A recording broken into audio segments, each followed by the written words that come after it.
ಓಂ ನಮಃ ಶಿವಾಯ. ಭಾರತ್ ಮಾತಾ ಶಿವಶಕ್ತಿ ಅವತಾರ್ ಓಂ ಮಂಡಳಿ. ಮುರಳಿಯ ದಿನಾಂಕ 10/9/2025. ಬೆಳಗಿನ ತರಗತಿ 26/4/1968. ತಿಳುವಳಿಕೆಯುಳ್ಳ ಮಕ್ಕಳೇ, ತಂದೆ ಹೇಳುತ್ತಾರೆ, ಭಕ್ತಿಯ ಶಾಸ್ತ್ರಗಳನ್ನು ಕೇಳಬೇಡಿರಿ. ಭಕ್ತಿ ಅರ್ಧ ಕಲ್ಪದ್ದಾಗಿದೆ. ಈಗ ಸಂಗಮ ಯುಗ ಇದೆ. ತಂದೆ ಬಂದು ಜ್ಞಾನವನ್ನು ಕಲಿಸುತ್ತಿದ್ದಾರೆ. ಅದಕ್ಕೆ ಗಾಯನವೂ ಸಹ ಇದೆ. ಭಗವಂತನೇ ಬಂದು ಭಕ್ತಿಯ ಫಲವನ್ನು ಜೀವನ್ಮುಕ್ತಿ ಕೊಡುತ್ತಾರೆ. ಈ ಮಾತುಗಳನ್ನು ತಿಳಿದುಕೊಂಡು ಅನ್ಯರಿಗೆ ತಿಳಿಸಬೇಕು. ತಂದೆ ಮಕ್ಕಳಿಗೆ ತಿಳಿಸುತ್ತಿದ್ದಾರೆ. ತಂದೆಯನ್ನು ಪ್ರತ್ಯಕ್ಷ ಮಾಡುವುದು ನಿಮ್ಮ ಕರ್ತವ್ಯವಾಗಿದೆ. ಇದು ಪುರುಷೋತ್ತಮ ಸಂಗಮ ಯುಗ ಆಗಿದೆ ಎನ್ನುವುದನ್ನು ಮನುಷ್ಯರಿಗೆ ತಿಳಿಸಬೇಕು. ಬೇಹದ್ದಿನ ತಂದೆ ಮಕ್ಕಳಿಗೆ ಆಸ್ತಿಯನ್ನು ಕೊಡಲು ಬಂದಿದ್ದಾರೆ. ಮಕ್ಕಳೇ, ಸಮಯ ಬಹಳ ಕಡಿಮೆ ಇದೆ. ಇನ್ನು ಸಮಯ ಬಹಳಷ್ಟು ಇದೆ ಎಂದು ತಿಳಿದುಕೊಳ್ಳಬಾರದು. ರೆಡಿಯಾಗಿರಿ. ನಾವು ಮಕ್ಕಳಿಗೋಸ್ಕರ ಸ್ವಲ್ಪ ಸಮಯ ಉಳಿದಿದೆ. ಮಕ್ಕಳು ಪರಿಪಕ್ವ ಸ್ಥಿತಿಯಲ್ಲಿ ಬಂದಾಗ ಯುದ್ಧ ಪ್ರಾರಂಭವಾಗುತ್ತದೆ. ತಂದೆ ತಿಳಿಸುತ್ತಿದ್ದಾರೆ, ದಿನ ಪ್ರತಿದಿನ ಸಮಯ ಕಳೆಯುತ್ತಾ ಇದೆ. ಇಂದು ಈ ದಿನ, ಇಂತಹ ತಿಂಗಳು, ಇಂತಹ ಸಂವತ್ಸರ ಎಂದು ಹೇಳುತ್ತಾ ನಾಳೆ ಬೇರೆ ದಿನ, ಬೇರೆ ಸಂವತ್ಸರ ಬರುತ್ತದೆ. ನೀವು ಮಕ್ಕಳೇ ಹೇಳುತ್ತೀರಿ, ಈಗ 4900 ಸಂವತ್ಸರಗಳು ಕಳೆದಿದೆ. ಈಗ ಎಷ್ಟು ಇದೆ? ಈ ಸಮಯ ಪವಿತ್ರವಾಗಿರುವುದು ಬಹಳ ಒಳ್ಳೆಯದು. ಸಮಯ ಕಡಿಮೆಯಾಗುತ್ತಾ ಇದೆ. ಹಳೆಯ ಜಗತ್ತು ಸಮಾಪ್ತಿಯಾಗಲಿದೆ. ಹೊಸ ಜಗತ್ತು ಬರುವುದಕ್ಕೋಸ್ಕರ ತಯಾರಿ ಮಾಡಿಕೊಳ್ಳಬೇಕು. ನಾವು ಸಂಗಮ ಯುಗದಲ್ಲಿ ಪುರುಷಾರ್ಥ ಮಾಡುತ್ತಿದ್ದೇವೆ ಅಂದ ಮೇಲೆ ನಮ್ಮ ಪುರುಷಾರ್ಥದ ಕಡೆಗೆ ಗಮನ ಕೊಡಬೇಕು. ಎಲ್ಲೆಲ್ಲಿಂದಲೂ ಮಕ್ಕಳು ಬರುತ್ತಿರುತ್ತಾರೆ. ಬಕಪಕ್ಷಿಗಳ ಗುಂಪಿನಲ್ಲಿ ಹೋಗುತ್ತಿರುತ್ತೀರಿ. ಇಲ್ಲಿ 7-8 ದಿನಗಳು ನಿಮ್ಮ ಬೆಲೆ ಬಹಳ ಆಗುತ್ತದೆ. ಇಲ್ಲಿ ನಶೆ ಏರುತ್ತದೆ. ನೀವು ಬಾಪ್ತಾದಾರವರ ಹತ್ತಿರ ಇದ್ದೀರಿ. ಇವರಿಗಿಂತ ಶ್ರೇಷ್ಠ ಪರಿವಾರ ಮತ್ತೊಂದು ಇಲ್ಲ. ಶ್ರೇಷ್ಠಾತಿ ಶ್ರೇಷ್ಠ ಬ್ರಾಹ್ಮಣ ಪರಿವಾರ ಇದಾಗಿದೆ. ಮಕ್ಕಳು ಅಪಾರವಾದ ಖುಷಿಯಲ್ಲಿ ಇರಬೇಕು. ಮಕ್ಕಳು ಬುದ್ಧಿಯಿಂದ ಕೆಲಸವನ್ನು ತೆಗೆದುಕೊಳ್ಳಿರಿ. ಯಾರಿಗೆ ಶ್ರೇಷ್ಠಾತಿ ಶ್ರೇಷ್ಠ ತಂದೆ ಓದಿಸುತ್ತಿದ್ದಾರೆ ಅವರಿಗೆ ಖುಷಿಯ ನಶೆ ಏರುತ್ತಿರುತ್ತದೆ. ನಾವು ಮಕ್ಕಳಿಗೆ ಗೊತ್ತಿದೆ, ತಂದೆ ಪ್ರತಿ 5000 ವರ್ಷಗಳಿಗೊಮ್ಮೆ ಬಂದು ನಾವು ಮಕ್ಕಳಿಗೆ ಓದಿಸುತ್ತಿದ್ದಾರೆ. ಮಾಯೆ ನಮ್ಮ ಖುಷಿಯನ್ನು ಕಡಿಮೆ ಮಾಡುತ್ತಿರುತ್ತದೆ. ತಂದೆ ಯಾವ ಕಷ್ಟವನ್ನು ಕೊಡುವುದಿಲ್ಲ. ತಂದೆ ಈ ರೀತಿ ಕಲಿಸುತ್ತಾರೆ, ನಾವು ಮಕ್ಕಳಿಗೆ ಯಾವುದೇ ಪರಿಶ್ರಮ ಇಲ್ಲ ಅನ್ನುವ ರೀತಿಯಲ್ಲಿ ಶಿಕ್ಷಣವನ್ನು ಕಲಿಸುತ್ತಾರೆ.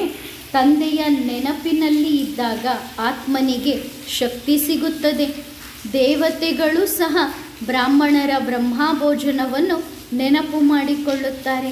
ಏಕೆಂದರೆ ನೀವು ತಂದೆಯೊಂದಿಗೆ ಯೋಗವನ್ನು ಜೋಡಿಸಿ ಅಡುಗೆ ಮಾಡುತ್ತೀರಿ, ನೆನಪಿನಲ್ಲಿ ಇರುತ್ತೀರಿ. ದೇವತೆಗಳು ತಂದೆಯೊಂದಿಗೆ ಯೋಗ ಜೋಡಿಸುತ್ತಾರೇನೋ? ನಾವು ಬ್ರಾಹ್ಮಣರೇ ಶ್ರೇಷ್ಠರಾಗಿದ್ದೇವೆ. ಇದು ಯಾರೂ ಸಹ ತಿಳಿದುಕೊಂಡಿಲ್ಲ. ತಂದೆ ಬದುಕಿದ್ದಾಗಲೇ ಸಾಯುವ ಯುಕ್ತಿಯನ್ನು ಕಲಿಸಿಕೊಡುತ್ತಿದ್ದಾರೆ. ವಾಪಸ್ ಎಲ್ಲರೂ ಮನೆಗೆ ಹೋಗಲೇಬೇಕು. ಎಲ್ಲರೂ ಪತಿತರಾಗಿದ್ದೇವೆ. ಪಾವನರಾಗದೇ ವಿನಃ ಯಾರೂ ವಾಪಸ್ ಮನೆಗೆ ಹೋಗಲು ಸಾಧ್ಯವಿಲ್ಲ. ಆದ್ದರಿಂದ ಪತಿತ ಪಾವನ ಬಾ ಎಂದು ತಂದೆಯನ್ನು ಕೂಗಿ ಕರೆಯುತ್ತಾ ಇದ್ದೇವೆ. ಏಕೆಂದರೆ ಪಾವನ ಜಗತ್ತಿನಲ್ಲಿ ಬಹಳ ಕಡಿಮೆ ಜನರಿರುತ್ತಾರೆ. ಯಾರು ಪಾವನರಾಗುತ್ತಾರೆ ಅವರು ಮಾತ್ರ ಪಾವನ ಜಗತ್ತಿನಲ್ಲಿ ಇರುತ್ತಾರೆ. ಯಾರು ಪಾವನರಾಗುವುದಿಲ್ಲ ಅವರೆಲ್ಲರೂ ಸಮಾಪ್ತಿಯಾಗಿ ವಾಪಸ್ ಮನೆಗೆ ಹೋಗುತ್ತಾರೆ. ತಂದೆ ಬಂದಿರುವುದೇ ಇಷ್ಟೆಲ್ಲ ಕೋಟಿಗಂಟಲೆ ಇರುವ ಜಗತ್ತನ್ನು ನಾಶ ಮಾಡಲು. ಪತಿತ ಪಾವನ ಬಾ ಎಂದು ತಂದೆಯನ್ನು ಕರೆಯುತ್ತಾ ಬಂದಿದ್ದೇವೆ. ಆ ತಂದೆ ನಮ್ಮನ್ನು ಪಾವನರನ್ನಾಗಿ ಮಾಡಿಯೇ ಹೊಸ ಜಗತ್ತಿಗೆ ಕರೆದುಕೊಂಡು ಹೋಗುತ್ತಾರೆ. ಅಂದ ಮೇಲೆ ಆತ್ಮರುಗಳೇ ವಾಪಸ್ ಮನೆಗೆ ಹೋಗುತ್ತೇವೆ. ಶರೀರ ನಾಶ ಆಗುತ್ತದೆ.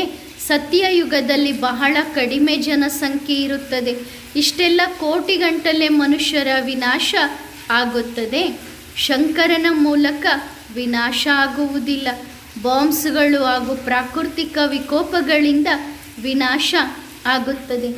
ನಾವು ಮಕ್ಕಳು ತಂದೆಯ ನೆನಪಿನಿಂದ ಸತೋಪ್ರಧಾನರಾಗಬೇಕು.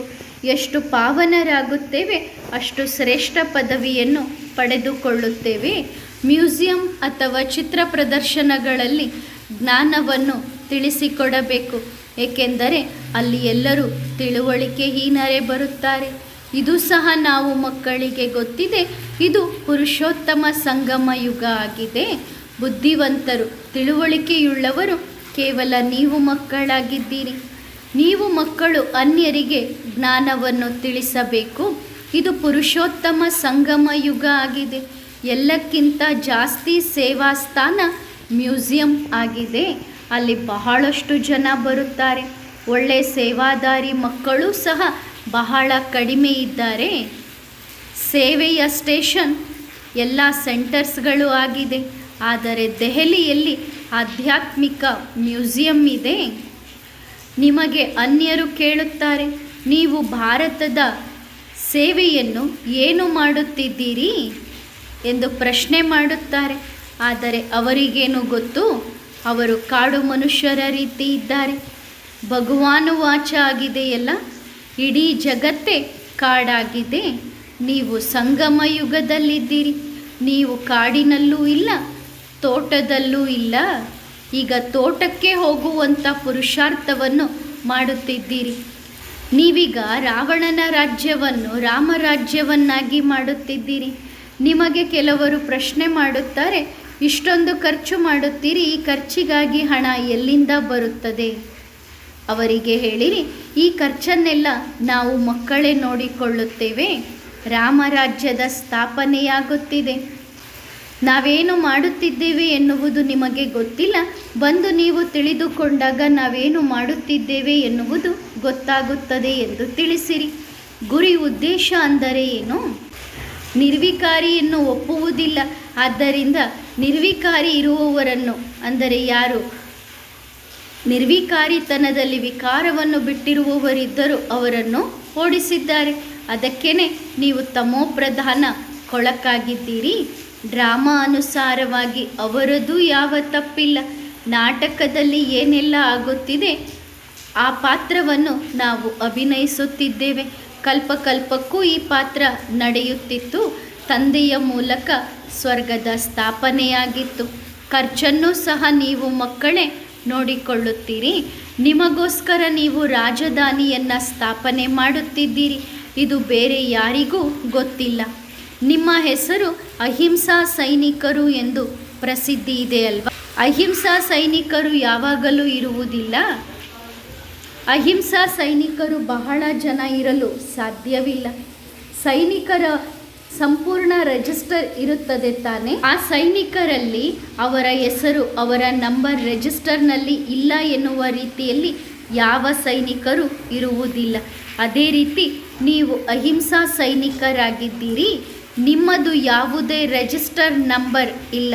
ನಿಮ್ಮ ಕೈಯಲ್ಲಿ ಯಾವುದೇ ಆಯುಧ ಅಥವಾ ಶಕ್ತಿ, ಅಂದರೆ ಅಥಾರಿಟಿಯ ಪವರ್ ಇಲ್ಲ. ಶಾರೀರಿಕ ಹಿಂಸಕರು ನೀವು ಅಲ್ಲ. ಯೋಗ ಬಲದಿಂದ ನೀವು ಇಡೀ ವಿಶ್ವದ ಮೇಲೆ ಜಯವನ್ನು ಸಾಧಿಸುತ್ತೀರಿ. ಈಶ್ವರ ಸರ್ವಶಕ್ತಿವಂತ ಆಗಿದ್ದಾರಲ್ಲವೇ? ತಂದೆಯ ನೆನಪಿನಿಂದಲೇ ನಾವು ಶಕ್ತಿಯನ್ನು ಪಡೆದುಕೊಳ್ಳುತ್ತೇವೆ. ಸತೋಪ್ರಧಾನರಾಗುವುದಕ್ಕೋಸ್ಕರ ನಾವು ತಂದೆಯಿಂದ ಬುದ್ಧಿಯೋಗವನ್ನು ಜೋಡಿಸುತ್ತೇವೆ. ಸತೋಪ್ರಧಾನರಾದಾಗ ನಿಮಗೆ ಸತೋಪ್ರಧಾನ ರಾಜ್ಯವೂ ಬೇಕು. ಆ ಸತೋಪ್ರಧಾನ ರಾಜ್ಯಕ್ಕಾಗಿ ನೀವು ಸ್ವರ್ಗದ ಸ್ಥಾಪನೆಯನ್ನು ಮಾಡುತ್ತಿದ್ದೀರಿ. ಅದು ಸಹ ಯಾರ ಮತದಂತೆ? ಯಾರ ಮತದಂತೆ ನಾವು ನಡೆಯುತ್ತಿದ್ದೇವೆ? ಅವರು ಗುಪ್ತವಾಗಿದ್ದಾರೆ. ನಿರಾಕಾರ ತಂದೆಗೆ ಗುಪ್ತ ಎಂದು ಹೇಳಲಾಗುತ್ತದೆ.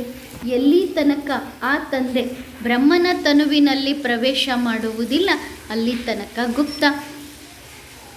ಗುಪ್ತ ಎಂದು ಯಾರಿಗೆ ಹೇಳಲಾಗುತ್ತದೆ ಎಂದರೆ, ಯಾರು ಕಣ್ಣಿಗೆ ಕಾಣಿಸುವುದಿಲ್ಲ ಅವರನ್ನು ಗುಪ್ತ ಎಂದು ಹೇಳಲಾಗುತ್ತದೆ. ಶಿವ ತಂದೆಯಂತೂ ಇವರ ತನುವಿನಲ್ಲಿ ಇದ್ದಾರೆ ತಾನೆ. ಶಿವ ತಂದೆಯನ್ನು ಈ ಕಣ್ಣಿನಿಂದ ನೋಡಲು ಸಾಧ್ಯವಿಲ್ಲ. ನಾವು ಆತ್ಮರುಗಳು ಸಹ ಗುಪ್ತ, ತಂದೆಯೂ ಗುಪ್ತ ಆಗಿದ್ದಾರೆ. ಆ ತಂದೆಯಿಂದ ನಾವು ಶಕ್ತಿಯನ್ನು ಪಡೆದುಕೊಳ್ಳುತ್ತಿದ್ದೇವೆ. ನಾವು ಮಕ್ಕಳಿಗೆ ಗೊತ್ತಿದೆ, ನಾವು ಪತಿತರಿಂದ ಪಾವನರಾಗುತ್ತಿದ್ದೇವೆ. ಪಾವನರಾಗುವುದರಲ್ಲಿ ಶಕ್ತಿಯೂ ಬರುತ್ತದೆ ತಾನೆ. ಸತ್ಯಯುಗದಲ್ಲಿ ಪಾವನರಾಗಿರುತ್ತೀರಿ.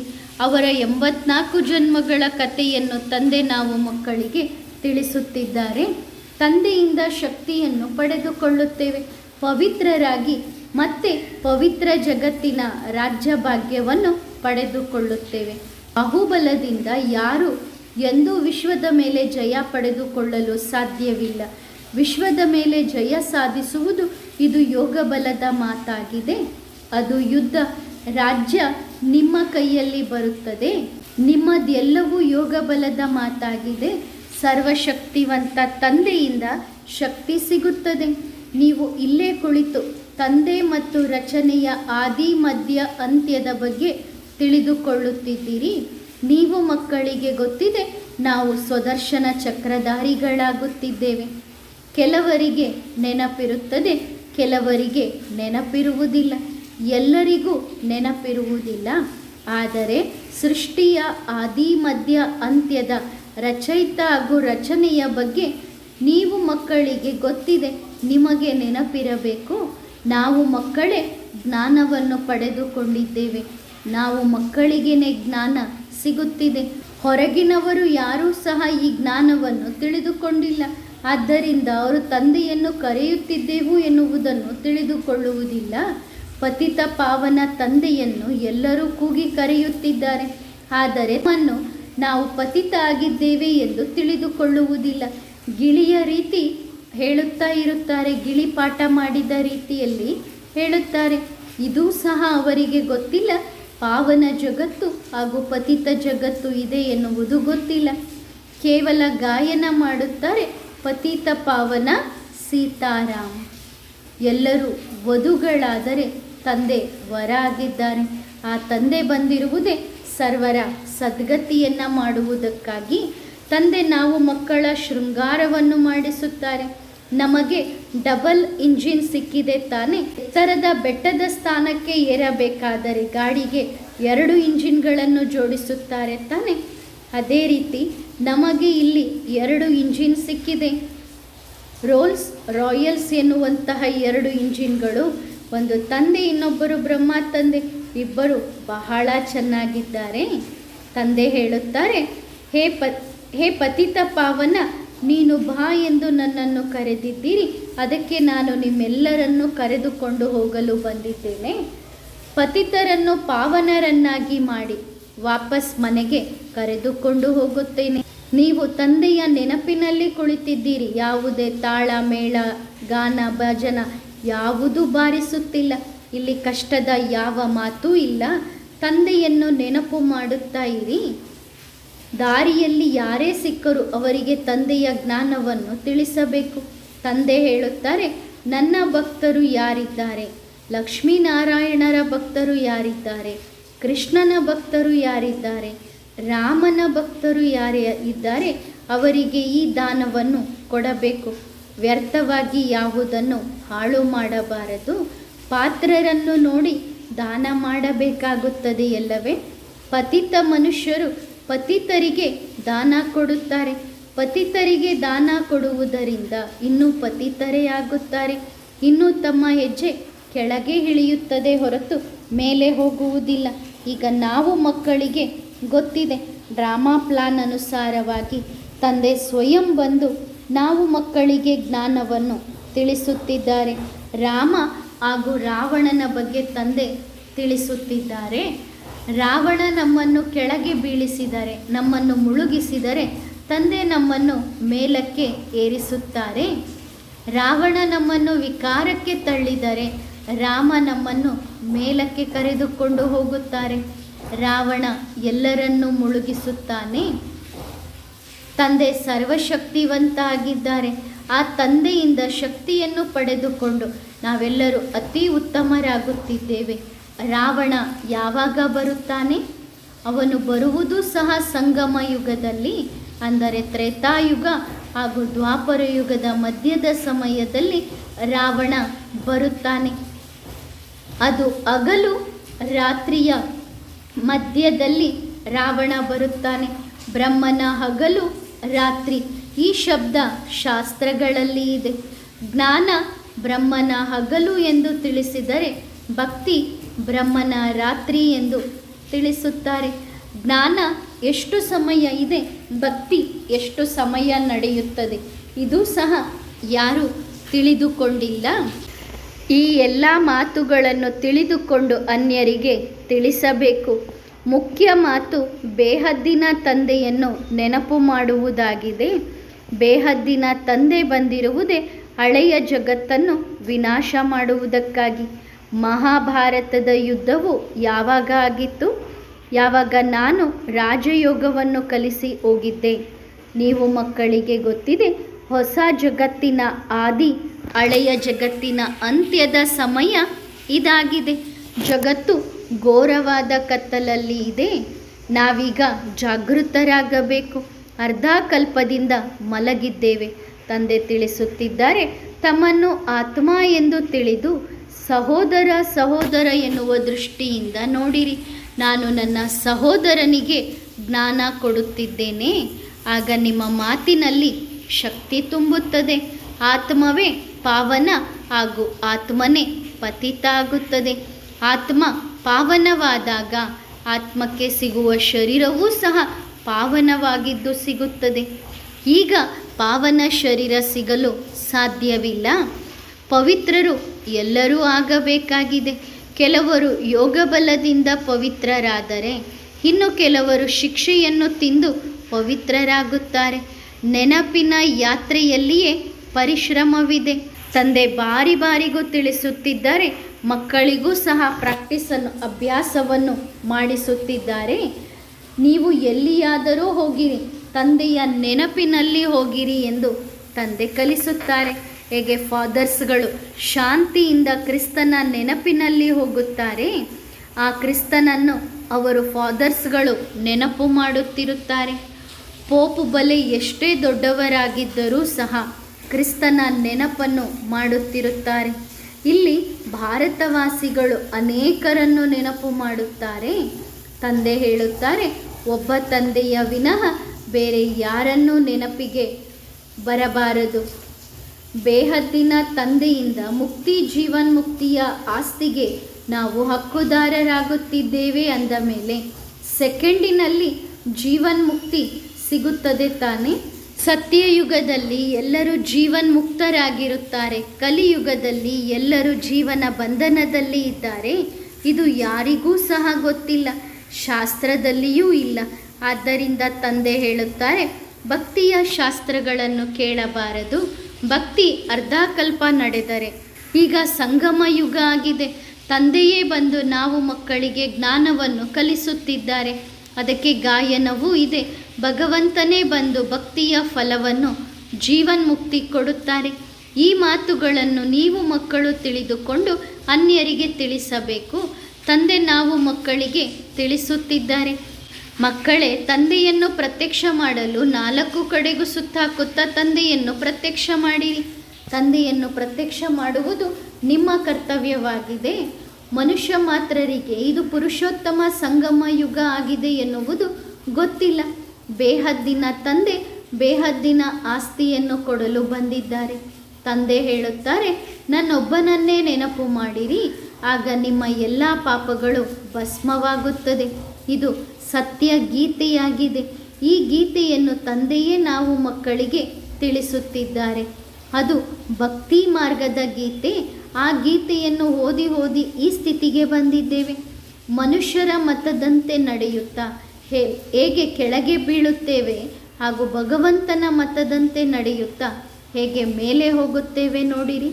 ಭಗವಂತನ ಮತದಂತೆ ನಡೆಯುವುದರಿಂದ ನಾವು ತಂದೆಯಿಂದ ಆಸ್ತಿಯನ್ನು ಪಡೆದುಕೊಳ್ಳುತ್ತೇವೆ. ಮುಖ್ಯವಾದ ಮಾತನ್ನು ತಂದೆ ತಿಳಿಸುತ್ತಿದ್ದಾರೆ. ನಡೆಯುತ್ತಾ, ತಿರುಗಾಡುತ್ತಾ, ಎದ್ದರೂ ಕುಳಿತರೂ ತಂದೆಯನ್ನು ನೆನಪು ಮಾಡುತ್ತಾ ಇರಿ. ಹಾಗೂ ತಂದೆಯ ಪರಿಚಯವನ್ನು ಅನ್ಯರಿಗೆ ಕೊಡಬೇಕು. ಬ್ಯಾಡ್ಜ್ ಅಂತೂ ಇದೆ ತಾನೇ. ಬ್ಯಾಡ್ಜನ್ನು ಫ್ರೀಯಾಗಿ ಕೊಟ್ಟರೂ ಪರವಾಗಿಲ್ಲ. ಆದರೆ ಪಾತ್ರರಿಗೆ ಬ್ಯಾಡ್ಜನ್ನು ಕೊಡಬೇಕು ಅಂದರೆ ಯೋಗ್ಯರನ್ನು ನೋಡಿ ಬ್ಯಾಡ್ಜನ್ನು ಕೊಡಬೇಕು.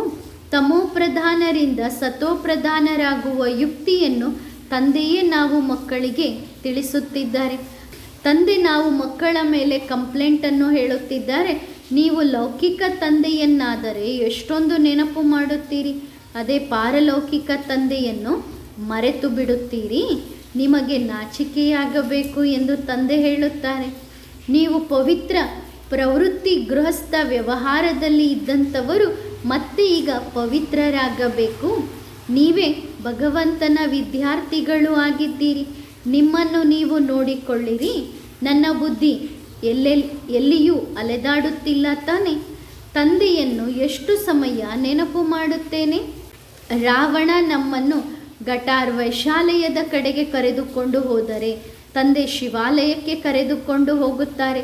ತಂದೆ ತಿಳಿಸುತ್ತಿದ್ದಾರೆ, ಅನ್ಯ ಸಂಘಗಳನ್ನು ಬಿಟ್ಟು ಒಬ್ಬ ತಂದೆಯ ಸಂಘದಲ್ಲಿ ನಮ್ಮ ಬುದ್ಧಿಯೋಗವನ್ನು ಜೋಡಿಸಬೇಕು.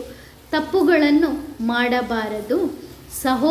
ಸಹೋದರ ಎನ್ನುವ ದೃಷ್ಟಿಯಿಂದ ಅನ್ಯರನ್ನು ನೋಡಬೇಕು, ದೇಹವನ್ನು ನೋಡಬಾರದು ಎಂದು ತಂದೆ ತಿಳಿಸುತ್ತಿದ್ದಾರೆ. ಆಗ ನಿಮ್ಮ ದೃಷ್ಟಿ ಹಾಳಾಗುವುದಿಲ್ಲ. ಗುರಿ ಎತ್ತರದಲ್ಲಿ, ಶ್ರೇಷ್ಠ ಮಟ್ಟದಲ್ಲಿ ಗುರಿ ಇದೆ ತಾನೆ. ಈ ಜ್ಞಾನ ನೀವು ಮಕ್ಕಳಿಗೆ ಈಗ ಸಿಕ್ಕಿದೆ. ಸಹೋದರ ಎಂದು ಎಲ್ಲರಿಗೂ ಹೇಳುತ್ತೇವೆ. ಮನುಷ್ಯರು ವಿಶ್ವ ಭ್ರಾತೃತ್ವ ಎಂದು ಹೇಳುತ್ತಾರೆ. ಇದು ಸರಿಯೇ. ಪರಮಪಿತ ಪರಮಾತ್ಮನ ಸಂತಾನರು ನಾವಾಗಿದ್ದೇವೆ. ಅಂದ ಮೇಲೆ ಇಲ್ಲಿ ಯಾಕೆ ಕುಳಿತಿದ್ದೀರಿ? ತಂದೆ ಸ್ವರ್ಗದ ಸ್ಥಾಪನೆಯನ್ನು ಮಾಡುತ್ತಿದ್ದಾರೆ ಅಂದ ಮೇಲೆ ಈ ರೀತಿ ಅನ್ಯರಿಗೆ ಜ್ಞಾನವನ್ನು ತಿಳಿಸಿಕೊಡುತ್ತಾ ನಿಮ್ಮ ಉನ್ನತಿಯನ್ನು ನೀವು ಪಡೆದುಕೊಳ್ಳಬೇಕು. ತಂದೆಗೆ ಸೇವಾದಾರಿ ಮಕ್ಕಳೇ ಬಹಳ ಬೇಕು. ಅನೇಕ ಸೆಂಟರ್ಗಳನ್ನು ತೆರೆಯುತ್ತಾ ಹೋಗುತ್ತೀರಿ. ತಂದೆಗೆ ಗೊತ್ತಿದೆ ಈ ಮಕ್ಕಳು ಅನೇಕರ ಕಲ್ಯಾಣವನ್ನು ಮಾಡುತ್ತಾರೆ. ಆದರೆ ಸೆಂಟರನ್ನು ಸಂಭಾಲನೆ ಮಾಡುವಂತಹ ಮಕ್ಕಳು ಬೇಕು. ಸೇವಾದಾರಿ ಮಕ್ಕಳೇ ಒಳ್ಳೆಯ ಮಹಾರಥಿಗಳಾಗುವಂತಹ ಮಕ್ಕಳು ಬೇಕು. ಟೀಚರ್ಸ್ಗಳಲ್ಲಿಯೂ ನಂಬರ್ ವಾರ್ ಇದ್ದಾರಲ್ಲವೇ? ಮ್ಯೂಸಿಯಂನಲ್ಲಿಯೂ ಸಹ ಬಹಳ ಒಳ್ಳೊಳ್ಳೆ ಮಕ್ಕಳು ಬೇಕು. ತಂದೆ ಹೇಳುತ್ತಾರೆ, ಎಲ್ಲಿ ಲಕ್ಷ್ಮೀನಾರಾಯಣರ ಮಂದಿರ ಇರುತ್ತದೆ, ಶಿವನ ಮಂದಿರ ಇರುತ್ತದೆ, ಗಂಗೆಯ ದಡ ಇರುತ್ತದೆ, ಎಲ್ಲಿ ಭಕ್ತರ ಜನರ ಗುಂಪು ಇರುತ್ತದೆ, ಅಲ್ಲಿ ಹೋಗಿ ಸೇವೆ ಮಾಡಿರಿ. ನೀವು ಕಸಾಯಿ ಖಾನೆಯನ್ನು ತೆರೆಯುತ್ತೀರಿ. ಆದರೆ ತಂದೆ ನಾವು ಮಕ್ಕಳಿಗೆ ಹೇಳುತ್ತಿದ್ದಾರೆ, ಕಾಮ ಮಹಾಶತ್ರುವಾಗಿದೆ.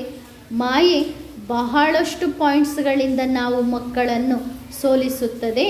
ಕಾಮವಿಕಾರದ ವಿಚಾರದಿಂದಲೇ ನೀವು ಮಾಡಿಕೊಂಡಂತಹ ಸಂಪಾದನೆಯೆಲ್ಲ ನಷ್ಟವಾಗುತ್ತದೆ. ಅಂದರೆ ಆತ್ಮಿಕ ಸಂಪಾದನೆ ನಷ್ಟವಾಗುತ್ತದೆ. ಲೋಭದಿಂದ, ಕ್ರೋಧದಿಂದ ಸಂಪಾದನೆ ಅಷ್ಟೊಂದು ನಷ್ಟವಾಗುವುದಿಲ್ಲ. ಕಾಮ ಮಹಾಶತ್ರುವಾಗಿದೆ. ಇದು ನಿಮ್ಮನ್ನು ಸಂಪೂರ್ಣವಾಗಿ ಕೆಳಗೆ ಬೀಳಿಸುತ್ತದೆ. ಕ್ರೋಧ ಸೆಕೆಂಡ್ ನಂಬರಿನ ಶತ್ರುವಾಗಿದೆ. ಇದರಿಂದ ನೀವು ಪತಿತರು ಆಗುವುದಿಲ್ಲ. ಕ್ರೋಧ ಸಾಧಾರಣ ಭೂತವಾಗಿದೆ. ಕಾಮ ಬಹಳ ದೊಡ್ಡ ಭೂತವಾಗಿದೆ. ಅದರ ಮೇಲೆಯೇ ನೀವು ಜಯವನ್ನು ಪಡೆದುಕೊಳ್ಳಬೇಕು. ಕಾಮವಿಕಾರದ ಮೇಲೆ ಜಯ ಪಡೆದುಕೊಳ್ಳುವುದರಿಂದ ನೀವು ಜಗಜ್ಜೀತರಾಗುತ್ತೀರಿ. ಲಕ್ಷ್ಮೀನಾರಾಯಣರು ಜಗಜ್ಜೀತರಾಗಿದ್ದರು ತಾನೆ. ನೀವು ಸಹ ಇವರಂತೆ ಜಗಜ್ಜೀತರು ಆಗಬೇಕು. ನೀವು ಈ ಮನೆಯನ್ನು ಸ್ವಯಂ ನಿರ್ಮಾಣ ಮಾಡಿ ತಂದೆಗೆ ಕೊಡುತ್ತೀರಿ. ಮೊದಲು ನೀವೇ ಪಾಪಾತ್ಮರಾಗಿದ್ದಂಥವರು, ಏಕೆಂದರೆ ನೀವೇ ಈ ಎಲ್ಲ ಮನೆಗಳನ್ನು ಕಟ್ಟಿಸುತ್ತೀರಿ. ಮೊದಲು ಜ್ಞಾನವನ್ನು ತಿಳಿಸುವುದಕ್ಕಾಗಿ ಒಂದು ವ್ಯವಸ್ಥೆಯನ್ನು ಮಾಡಬೇಕಾಗುತ್ತದೆ. ಅದಕ್ಕಾಗಿ ಮೊದಲು ಬಾಡಿಗೆ ಮನೆಯನ್ನು ತೆಗೆದುಕೊಳ್ಳಿರಿ. ನಂತರ ಜ್ಞಾನವನ್ನು ಅರ್ಥ ಮಾಡಿಕೊಳ್ಳುತ್ತಾ ಅವರೇ ತಾವಾಗಿಯೇ ತಂದೆಗೆ ಮನೆಯನ್ನು ಕೊಡುತ್ತಾರೆ. ಇದು ಪುಣ್ಯದ ಕೆಲಸವಾಗಿದೆ ಎಂದು ಅವರು ತಿಳಿದುಕೊಳ್ಳುತ್ತಾರೆ. ನೀವು ತಿಳಿಸಲು ಹೋದಾಗ ಅವರು ಇದು ಪಾಪದ ಕೆಲಸ ಎಂದು ತಿಳಿದುಕೊಳ್ಳುತ್ತಾರೆ. ಅವರಿಗೆ ಪತ್ರವನ್ನು ಬರೆದು ಜ್ಞಾನವನ್ನು ತಿಳಿಸಿರಿ. ಆಗ ನಿಮಗೆ ಪರಿಹಾರ, ಅಂದರೆ ತಂದೆಯ ಸಂದೇಶವನ್ನು ತಿಳಿಸುವುದಕ್ಕೆ ಒಂದು ಪರಿಹಾರ ತಾನಾಗಿಯೇ ಸಿಗುತ್ತದೆ. ಶ್ರೀಮತದನುಸಾರವಾಗಿ ನಡೆದು ಪುರುಷಾರ್ಥ ಮಾಡಬೇಕು. ನಾವಿಲ್ಲಿ ಈಶ್ವರನ ಮನೆಯಲ್ಲಿ ಇದ್ದೇವೆ. 7 ದಿನ ಬಟ್ಟಿಯಲ್ಲಿ ಇರಬೇಕು. ಈಶ್ವರಿಯ ಪರಿವಾರದ ಜೊತೆಗೆ ಇರಬೇಕು. ಸನ್ಯಾಸಿಗಳು ಮನೆ ಮಠ ಎಲ್ಲವನ್ನೂ ಬಿಟ್ಟು ಹೋಗುತ್ತಾರೆ. ಎಲ್ಲವನ್ನೂ ಬಿಟ್ಟು ಹೋದರೂ ಮತ್ತು ಮನೆಯಲ್ಲಿಯೇ ಕುಳಿತುಕೊಳ್ಳುತ್ತಾರೆ, ಅಂದರೆ ನಾಡಿನಲ್ಲಿಯೇ ಕುಳಿತುಕೊಳ್ಳುತ್ತಾರೆ. ನಾವು ಮಕ್ಕಳು ನಮ್ಮ ಸಹಪಾಠಿಗಳಿಗೂ ಜ್ಞಾನವನ್ನು ತಿಳಿಸಬೇಕು. ಯಾರು ನಿವೃತ್ತಿ ಮಾರ್ಗದವರನ್ನು ತಮ್ಮ ಗುರುಗಳನ್ನಾಗಿ ಮಾಡಿಕೊಂಡಿದ್ದಾರೆ ಅವರಿಗೂ ಜ್ಞಾನವನ್ನು ತಿಳಿಸಬೇಕು. ಅವರು ಅನಾಥರನ್ನಾಗಿ ಮಾಡುತ್ತಾರೆ. ಅವರ ಪಾದಗಳನ್ನು ನೀವು ಮುಟ್ಟಿ ನಮಸ್ಕಾರ ಮಾಡುತ್ತೀರಿ, ಪಾದ ತೊಳೆಯುತ್ತೀರಿ. ನಿಮಗೆ ನಾಚಿಕೆಯಾಗುವುದಿಲ್ಲವೇನು? ನಮ್ಮ ಸಹಪಾಠಿಗಳನ್ನು ಅನಾಥರನ್ನಾಗಿ ಮಾಡಿ ಹೋಗುತ್ತೇವೆ. ಈಗ ನೀವು ಮಕ್ಕಳು ಎದ್ದು ನಿಲ್ಲಬೇಕಾಗಿದೆ. ಒಳ್ಳೆಯದು. ಆತ್ಮಿಕ ಮಕ್ಕಳಿಗೆ ನಮಸ್ತೆ. ವರದಾನ: ನಮಸ್ಕಾರಕ್ಕೆ ಯೋಗ್ಯರಾಗಿರಿ. ನಮಸ್ಕಾರ ಮಾಡುವುದು ಅಂದರೆ ಅರ್ಥ ಬಾಗುವುದು. ಯಾವಾಗ ನಮಸ್ಕರಿಸುತ್ತೇವೆ ಆಗಲೇ ನಾವು ಕೂಡ ನಮಸ್ಕಾರಕ್ಕೆ ಯೋಗ್ಯರಾಗುತ್ತೇವೆ. ಯಾರು ಬಾಗುವುದಿಲ್ಲ, ಯಾರು ಸುಳ್ಳು ಹೇಳುತ್ತಾ ಇರುತ್ತಾರೆ ಅವರಿಗೇನೆ ಗೌರವ ಇರುತ್ತದೆ. ಆದರೆ ಆ ರೀತಿ ಅಲ್ಲ, ಇದು ಅಲ್ಪಕಾಲದ ಗೌರವ ಆಗಿದೆ. ಸುಳ್ಳು ಹೇಳುವವರಿಗೆ, ಯಾರು ಹೊಂದ್ಕೊಂಡು ಹೋಗೋದಿಲ್ಲ ಅಂಥವರಿಗೆ ಗೌರವ ಸಿಗೋದು ಅದು ಅಲ್ಪಕಾಲದ ಗೌರವ ಆಗಿದೆ. ಆದರೆ ಈಗ ವಿಶಾಲ ಬುದ್ಧಿಯವರು ಆಗಬೇಕು. ಇಲ್ಲಿ ಎಷ್ಟು ಜನರ ಮುಂದೆ ನೀವು ಬಾಗುತ್ತಾ ಹೋಗುತ್ತೀರಿ ಅಂದರೆ ಅರ್ಥ ನಮ್ರತೆಯ ಗುಣವನ್ನು ಧಾರಣೆ ಮಾಡಿಕೊಳ್ಳುತ್ತೀರಿ. ಆಗ ಈ ಕಲ್ಪ ಸರ್ವ ಆತ್ಮರುಗಳು ನಿಮ್ಮ ಮುಂದೆ ನಮಸ್ಕಾರ ಮಾಡುತ್ತಾರೆ. ಸತ್ಯಾತ್ರೇತಾಯುಗದಲ್ಲಿ ಗೌರವದಿಂದ ತಲೆ ಬಾಗುತ್ತಾರೆ. ಕೇವಲ ತಲೆ ಕುತ್ತಿಗೆಯನ್ನು ಬಾಗಿಸುವುದಿಲ್ಲ, ಮನಸ್ಸಿನಿಂದ ನಿಮ್ಮ ಮುಂದೆ ತಲೆ ಬಾಗುತ್ತಾರೆ. ದ್ವಾಪರ ಕಲಿಯುಗದಲ್ಲಿ ಕೇವಲ ತಲೆಯನ್ನು ಬಾಗಿಸುತ್ತಾರೆ. ಒಳ್ಳೆಯದು. ಓಂ ನಮಃ ಶಿವಾಯ.